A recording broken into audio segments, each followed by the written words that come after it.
Halo, apa kabar semuanya? Hari ini kita bakal ngobrolin sesuatu yang jujur aja penting banget buat semua perpustakaan di zaman sekarang. Promosi digital. Yuk, kita ubah cara pandang kita. Dari yang tadinya promosi itu cuma kayak tugas rutin, jadi sebuah strategi yang benar-benar nendang dan punya dampak. Udah siap? Langsung aja kita mulai.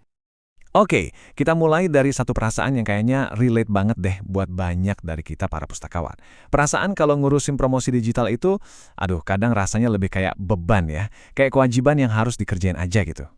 Pernah ngerasain gak sih? Kita cuma sekedar checklist tugas harian. Oke, hari ini udah unggah konten. Beres. Tapi habis itu, sepi, nggak ada interaksi, nggak ada hasil yang kelihatan. Rasanya tuh kayak kita ngomong sendiri di ruangan kosong.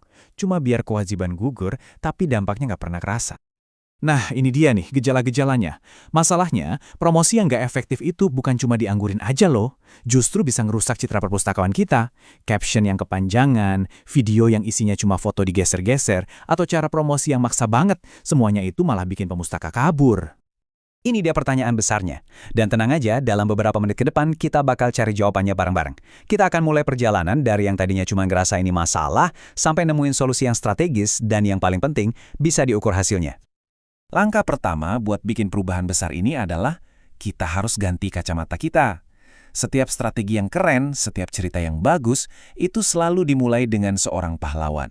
Dan dalam cerita perpustakaan kita, pahlawannya itu bukan kita, para pustakawan. Nah, ini dia kuncinya. Sebelum kita mikirin mau bikin konten apa, sebelum kita ngetik satu kata pun di caption, kita harus kenal betul sama karakter utamanya, yaitu pemustaka. Merekalah pusat dari alam semesta kita. Cerita ini, ya tentang mereka. Soalnya gini, pemustaka itu kan nggak ujuk-ujuk datang dan pakai layanan kita. Mereka itu melewati sebuah proses, sebuah perjalanan. Nah, tugas kita sebagai promotor adalah mendampingi mereka di setiap tahap perjalanan ini. Pas mereka baru sadar butuh info, kita ada. Pas mereka lagi cari-cari, kita muncul. Sampai selesai pun kita tetap ada buat mereka. Terus, gimana cara kita ngertiin mereka? Gampang kok, nggak seribet itu. Kita bisa mulai dari data yang ada. Tapi, coba dilihat poin terakhir. Psikografi. Nah, ini game changernya.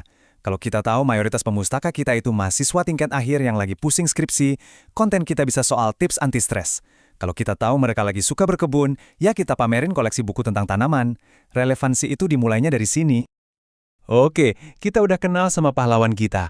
Sekarang, saatnya kita bikinin peta perjalanannya. Inilah yang kita sebut peta jalan strategis atau roadmap.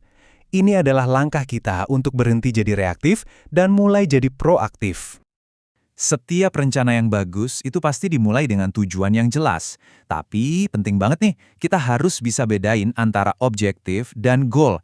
Gampangnya gini, objektif itu tujuan besarnya kenapa kita ngelakuin ini. Sedangkan goal itu target spesifik yang bisa diukur, apa yang mau kita capai. Contoh, objektifnya meningkatkan minat baca. Goalnya bisa menaikkan jumlah peminjaman buku fiksi sebesar 15% dalam 3 bulan. Jelas ya bedanya? Roadmap ini ibaratnya GPS kita, biar kita nggak posting ngalor ngidul lagi, nggak ada arah. Dengan adanya roadmap, kerjaan kita jadi lebih fokus, lebih gampang, dan pastinya lebih berdampak. Kita tahu persis bulan ini mau ngapain dan kenapa kita ngelakuin itu. Dan ini contohnya, biar kebayang, nggak perlu ribet kan? Lihat deh. Januari, programnya Pekan Literasi Digital, tujuannya biar orang sadar kita punya e-resources. Februari, ada bedah buku, tujuannya buat dorong peminjaman koleksi baru. Setiap program punya tujuan yang jelas dan semuanya saling nyambung. Tapi perjalanan kita belum selesai. Udah bikin rencana, udah dieksekusi, terus gimana kita tahu ini semua berhasil atau enggak? Nah, ini langkah krusial yang sering banget kelewat. Mengukur dampak.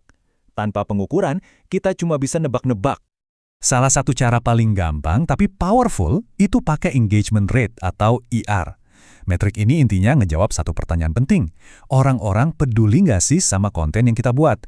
Dia ngukur interaksi beneran. Like, comment, share. Bukan cuma berapa banyak orang yang lihat sekilas terus di-scroll.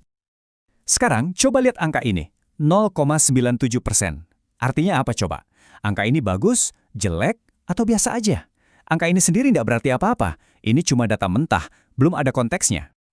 Nah, disinilah angka tadi jadi punya arti. Dengan patokan ini, kita jadi tahu kalau 0,97% itu masuk kategori sangat buruk. Tapi, ini bukan buat bikin kita jadi kecil hati ya. Justru sebaliknya.